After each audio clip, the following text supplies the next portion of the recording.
Saudara-saudara yang dikasih dalam nama Yesus Kristus, mari kita buka berita sukacita buat kita, firman kebenaran dari Tuhan buat kita semuanya, yang tertulis dalam Amsal pasalnya yang ketiga, ayat 9 sampai dengan ayat yang ke-10. Saya akan membacakannya buat kita semuanya.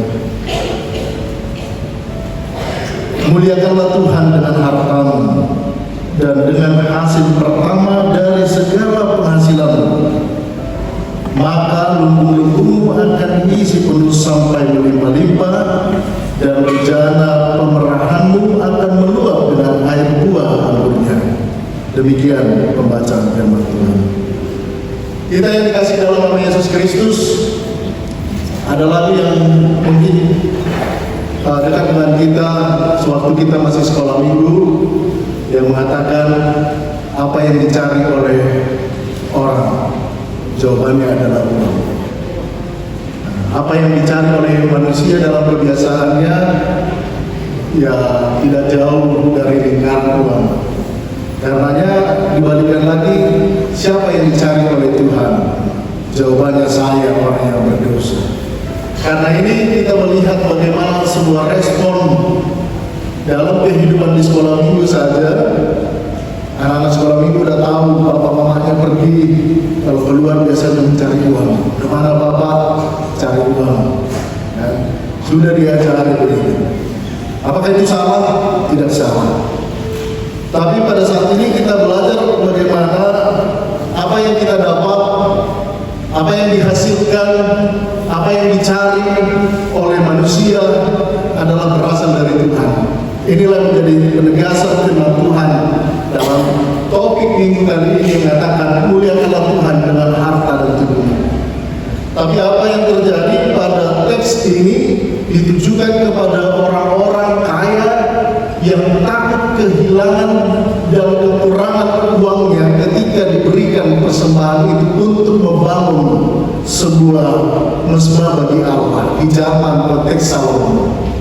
Ya, kita lihat Salomo dalam firman ini, dia memberikan contoh bagaimana Salomo yang dipilih oleh Allah untuk meneruskan tata Daud. Salomo yang dikenal sebagai bapak kebijaksanaan, bapak hikmat, ternyata dengan hikmatnya yang diberikan oleh Tuhan, dia berhikmat untuk menjadi raja dan berhikmat untuk mengelola kekayaan yang diberikan Tuhan kepada Salomo. Hikmat yang ada padanya, dia tidak pernah pelit, dia tidak pernah kikir. Justru Salomo menunjukkan kebesaran Tuhan melalui apa yang dia miliki. Tidak segan-segan dia mengumpulkan banyak emas, memberikan yang terbaik bagi pembangunan bait Allah yang sudah ditunjuk oleh Allah. Dialah yang harus menjadi ketua panitia pembangunan itu. Dialah harus menjadi pembangun bait Allah yang ditujukan dari generasi Daud sampai kepada Salomo. Tapi kita lihat Salomo tidak main-main dengan pekerjaan. Dia memberikan seluruhnya hidupnya, bukan separuh hidupnya, tetapi sepenuhnya hidupnya, karena dia tahu ketika dia jadi raja, ketika dia jadi pemimpin, ketika dia jadi penguasa, ketika itu bukan karena kekuatannya. Karena kita lihat proses terjadinya pemilihan Salomo di tengah-tengah keluarga Daud sangatlah halus. Tapi dia memahami ini semua.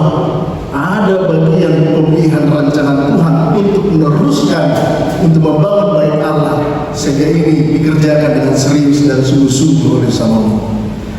Mengingat saudara-saudara kita dikasih dalam nama Yesus Kristus, Amsal ini mengajak kita untuk belajar berhikmat.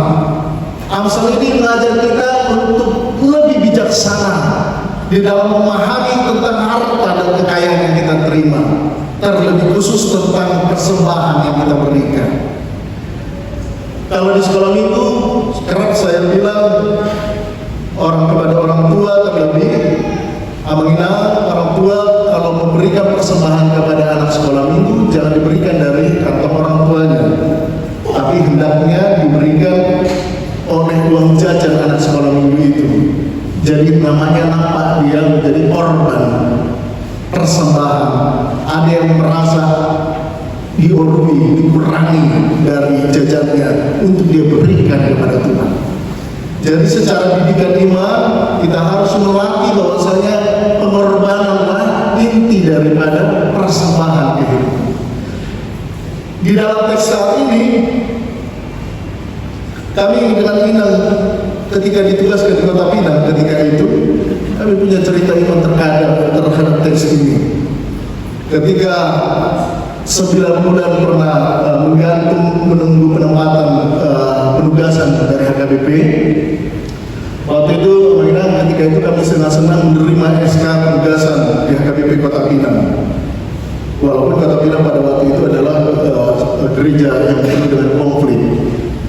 Kami ditugaskan di sana sebagai pendeta fungsional resort di sana. Namun yang terjadi mengenai saudara-saudara yang kasih nama Yesus Kristus, kita tahu bahwasanya apapun 9 bulan itu jelas waktu itu saya menulis buku, jadi kehidupan saya menjual buku yang saya tulis, saya edarkan di Jakarta ini ketika itu, dan habis begitu, dan ya kami tidak memiliki uang sama sekali. Yang mau saya ceritakan di sini, ketika itu kami membuka firman ini, muliakanlah Tuhan dengan hartamu, dengan hasil pertama dari segala penghasilan. Lalu saya sharing sama istri saya, saya dapatkan ayat ini. Jadi kita masuk nanti ke Kota Pinang, belanja kita, gaji pertama kita harus berikan sebelumnya kepada Tuhan.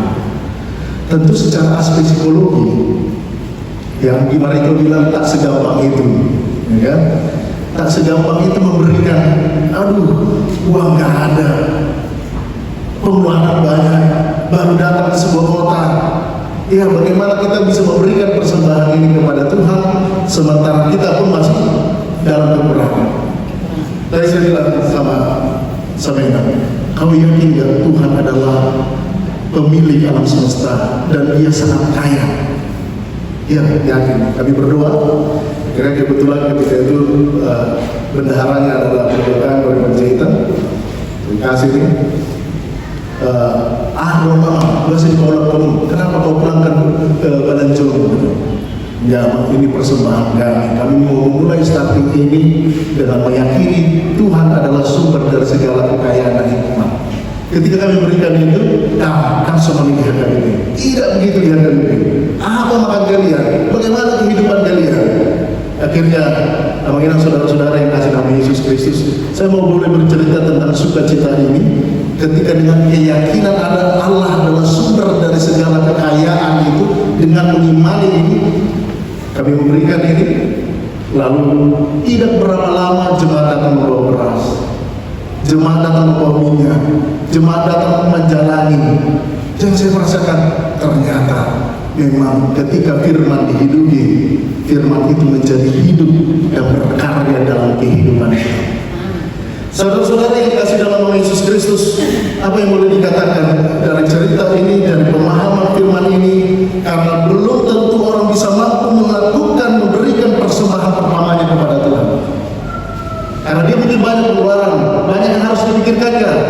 Tetapi pada saat ini Tuhan bukanlah sosok yang miskin.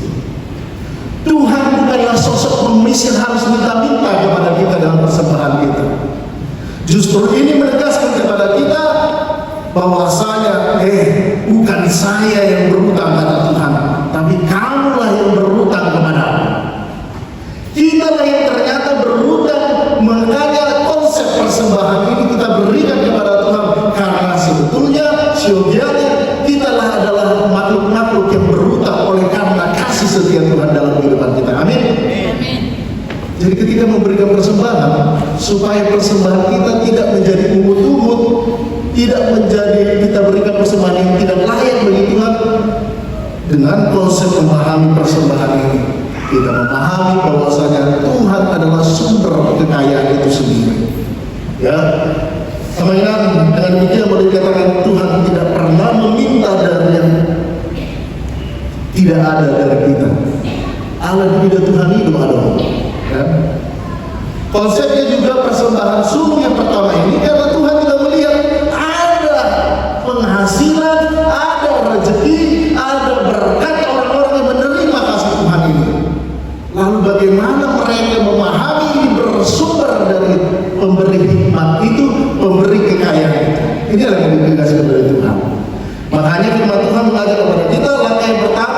dengan mengikuti manajemen Tuhan. Apa manajemen Tuhan? Berikanlah yang tulus kepada Tuhan. Inilah yang dipakai oleh Salomo ketika Salomo dipakai oleh Allah membangun bait Allah. Pemahaman ini mengatakan Salomo adalah orang yang tepat bagi Allah karena ia memiliki hati yang mencintai Tuhan. Hanya orang yang mencintai Tuhanlah yang mampu untuk memberikan persembahan yang tulus kepada Tuhan. Karena yang mengenal saudara-saudara yang dikasih dalam nama Yesus Kristus, tujuan memberi kepada Tuhan sesuai dengan topik hari ini untuk memuliakan.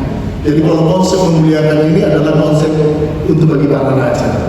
Jadi kalau raja yang dimuliakan, kita takut kepada raja ini, kita hormat dan tunduk kepada raja ini. Bagaimana kita sopan, taat dan hormat kepada raja ini, yaitu kita mengakui raja inilah Allah kita, inilah yang memberikan kehidupan kepada kita, dan kita kenal itu dengan satu sosok yang menebus kita, Yesus Kristus. Dialah sosok yang memberikan nyawanya bagi kita semua sehingga kita mengalami penebusan. Inilah yang kita berikan kepada Tuhan. Karena memberi persembahan itu, akhirnya kita memahami, kita memuliakan Tuhan. Berbeda konsepnya dengan berbuat amal. Dan sarupa mengalir untuk Tuhan dalam persembahan di bait Allah ini dengan kita memberikan proposal kepada Allah. Tidak sama konsepnya orang memberikan persembahannya dengan memberikan sosial kepada orang-orang yang di pinggir jalan atau anak-anak yatim. Coba kita buka Keluaran 23 ayat 19. Keluaran 23 ayat 19.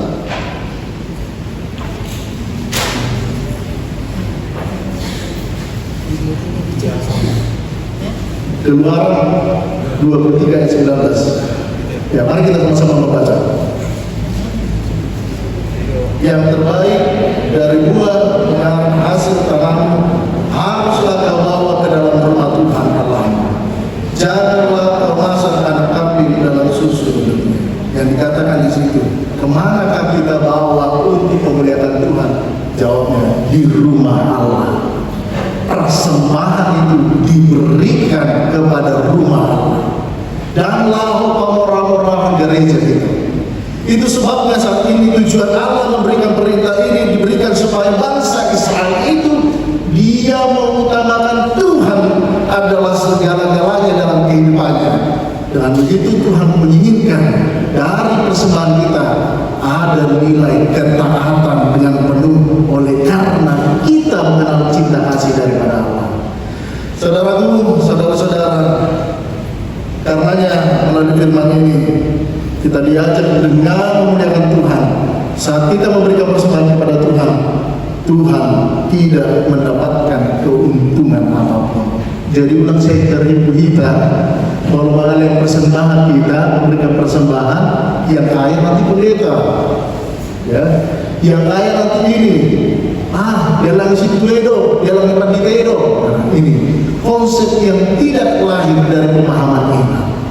Karenanya kami sebagai pendeta sangat bersyukur saat ini karena sebenarnya seorang Opeforus yang mengajak kepada warga jemaat dalam memahami konsep daripada sentralisasi. Saya ingat waktu itu mengingat saudara-saudara 1 tahun yang lalu sebelum sentralisasi di bulan 1, karena 3 tahun saya melayani di Garuda, setiap awal tahun 3 bulan itu belanja saya, gaji saya tidak dibayarkan sama gereja karena harus bulan 4 astagfirullah. Padahal ketika itu saya harus membiayai uang sekolah kuliahnya S2-nya Inam waktu itu lagi di Jakarta. Lalu banyak pendeta-pendeta yang lebih tua dari saya ditempatkan di Monapasogi, bahkan balanjon yang lebih kecil daripada saya. Ini yang ditata supaya persembahan itu tidak hanya mengayakan pamong-mongkon, pagoda-godakon hanya gereja tertentu, tetapi semua mendapatkan yang namanya keadilan di tengah-tengah pelayanan itu sendiri. Karenanya semangat sentralisasi inilah jalan kita memuliakan Tuhan, sehingga sekarang aminan. Kalau dulu kami jujur berkata, lebih banyak perlu untuk ke kota. Tapi efek sentralisasi ini sangat luar biasa. Bahkan orang sudah berpikir untuk penempatan ke kota-kota besar. Lebih cinta sekarang karena pelayan Tuhan ke desa-desa. Karena apa? Pengeluarannya sedikit, gajinya gede, kesejahteraannya lumayan. Nah, jadi inilah efek yang mau dibagikan. Tidak ada lagi saling mengikut mau ke kota, tapi saat ini yang mau ditandalkan melalui persembahan kita semua dipakai untuk memuliakan Tuhan. Jangan oleh honor di sini. Tidak ada lagi muncul bahasa kami yang membiayai hidup kalian para pendeta. Padahal persembahan yang kita berikan kepada Tuhan adalah persembahan karena kita mengenal kasih Tuhan, bukan karena kita mau menggaji pendeta. Saudara-saudara yang dikasih dalam nama Yesus Kristus, karenanya memberi persembahan ini adalah respon tentang kebaikan Tuhan yang kita alami dalam kehidupan kita. Karenanya mungkin kita sering bermutut ya, kadang kita juga sering dengar orang tua kita banyak kali kata persembahan di KBP ini. Di gereja lain tidak segitu, ya kan? Kenapa bisa begini? Kenapa bisa begini? Karena tadi dasar mindset kita adalah berpikir persembahan oleh karena ada yang kurang dari kita, bukan karena kita berutang kepada Tuhan. Jadi itu tergantung manajemen kita bagaimana kita memberikan persembahan yang kita persiapkan karena kita merasakan kebaikan Tuhan dalam kehidupan kita. Saudara-saudara yang dikasihi dalam nama Yesus Kristus, karenanya apakah bagaimana prinsip kita dalam memberi? Ini sangat penting bagi generasi muda, ini sangat penting bagi kita. Itu kita belajar bagaimana cara kita memberi persembahan kita kepada Tuhan. Ada 3 alasan kenapa kita harus memberi kepada Tuhan dalam rangka memuliakan Tuhan itu. Yang pertama, cara kita berilah persembahan dengan kerelaan karena kita memberi kepada Tuhan. Jadi kalau kita selalu mindset kita memberi persembahan supaya ini, tapi hari ini kita memberikan persembahan karena kita memberi kepada Tuhan. Karenanya 2 Korintus 9 ayat 7 berkata, hendaklah masing-masing memberi menurut kerelaan hatinya, jangan dengan sedih hati atau karena paksaan, sebab Allah mengasihi orang yang memberi dengan sukacita. Pertanyaan bagi kita, apakah kita ingin dikasihi oleh Tuhan? Nah, ini pertanyaan balik sama kita. Yang kedua, bagaimana prinsip kita dalam memberi? Diharapkan kepada kita, Tuhan meminta kepada kita, janganlah kita memberi dengan sedih hati karena kita tidak sedang kehilangan, tetapi sedang menabur kebaikan yang kita rasakan kepada Tuhan. Justru dengan demikian kita menolak untuk mengatakan, pemahaman mengatakan, kalau aku kasih banyak sama Tuhan, kalau aku beri persembahan yang banyak kepada Tuhan, maka Tuhan akan memberikan yang banyak kepada kita. Seakan-akan justru baliknya, justru kita lah yang membuat Tuhan berhutang. Padahal firman Tuhan mengajak kepada kita saat ini, janganlah memberi dengan sedih hati. Ketika kita memberi pada Tuhan, adino lebih tete, nasana nilai romi, dan jadi ucapan begini. Jadi kita memberi itu dan dohonot tuh. Bapak udah jolo membangun gereja, kan? Banyak itu muncul dari perkataan-perkataan orang-orang Kristen. Orang tua yang dulu ketua panitia pembangunan, kami lah yang dulu begini, kami lah yang dulu ini. Karena apa yang dikerjakannya ternyata bukanlah karena buah daripada iman yang mau menyenangkan hati Tuhan. Karenanya saudara-saudara, cari dahulu kerajaan Allah dan kebenarannya, maka semuanya akan ditambahkan. Pekerjaan anak-anak Tuhan bukanlah mencari berkat. Pekerjaan kita adalah mencari kerajaan Tuhan, mencari firman Tuhan, menghidupkan firman Tuhan dalam kehidupan kita. Maka urusan tentang lambung-lambung yang berisi, lubung-lubung yang berisi, sampai melimpah-limpah, bejana pemerahan akan meluap dengan air mengalirnya, itu bukan urusan kita menghitung, tetapi urusan Tuhan. Seberapa tuluskah kita memberikan kepada Tuhan? Amin. Jadi mindset kita harus berubah cara berpikir kita untuk memberikan persembahan kepada Tuhan. Dan yang ketiga, janganlah memberi persembahan kita dengan paksaan. Lebih baik menunda dulu untuk memberi daripada kita memberi karena terpaksa. Ya, apa buktinya sering terpaksa? Baik di desa, baik di daerah transisi, baik di daerah perkotaan. Coba kita tanya Abang Enang ini, para sintua kita, masihkah ditemukan uang-uang yang robek, uang-uang yang tidak layak di gereja kita ini? Ternyata dari desa, di daerah pesisir, transisi, bahkan di daerah kota, banyak orang memberikan persembahan yang konyol. Kita bayangkan. Terus apakah kita memuliakan Tuhan atau justru menghina Tuhan dengan apa yang kita terima dalam kehidupan kita? Karenanya berikanlah kepada Tuhan dengan ketulusan. Pemberian yang terbaik tentunya dilakukan dengan ketulusan kepada Tuhan, bukanlah dengan terpaksa. Karena firman Tuhan menjanjikan kelimpahan dalam kehidupan orang yang memberikan persembahan yang terbaik dengan ketulusan. Kemainan saudara-saudara yang dikasih dalam nama Yesus Kristus. Coba kita nyanyikan lagu refleks setelah tadi. Hanya ini Tuhan. Kita nyanyikan setengah hati. Coba kita hayati pelan-pelan. Hanya ini Tuhan, persembahanku, terima Tuhan, semuaku, aku miliki harta kekayaan yang cukup berarti.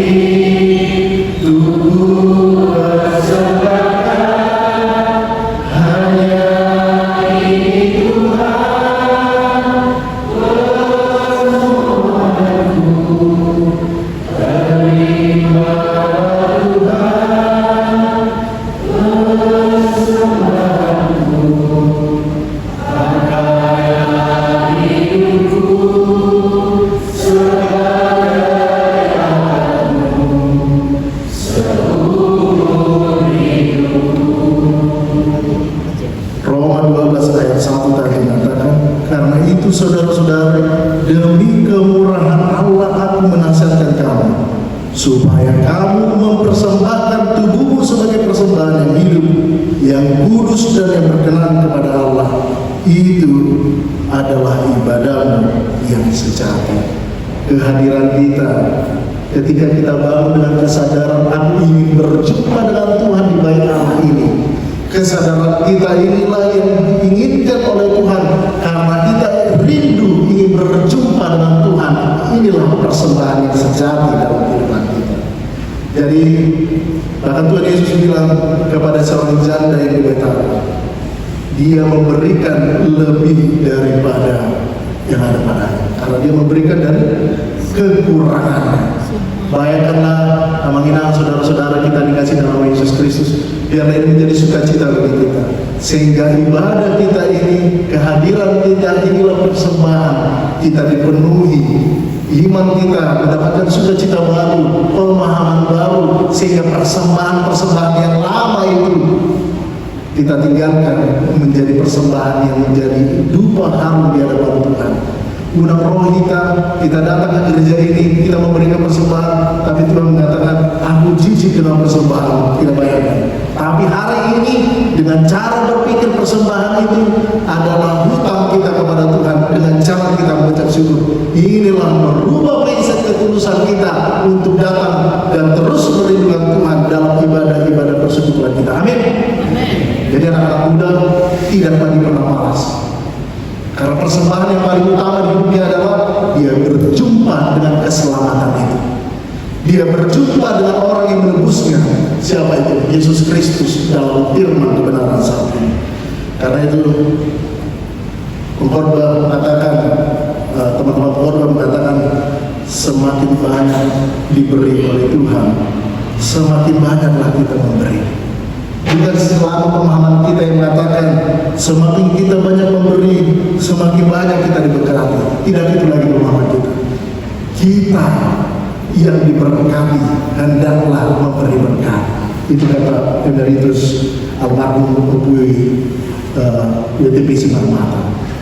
orang-orang jemaat HKBP yang diberkati, hendaklah dia memberi berkat.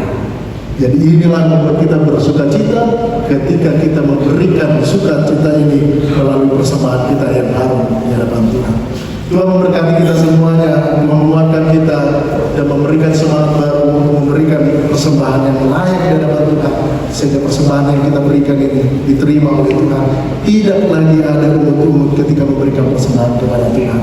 Amin. Kita berdoa.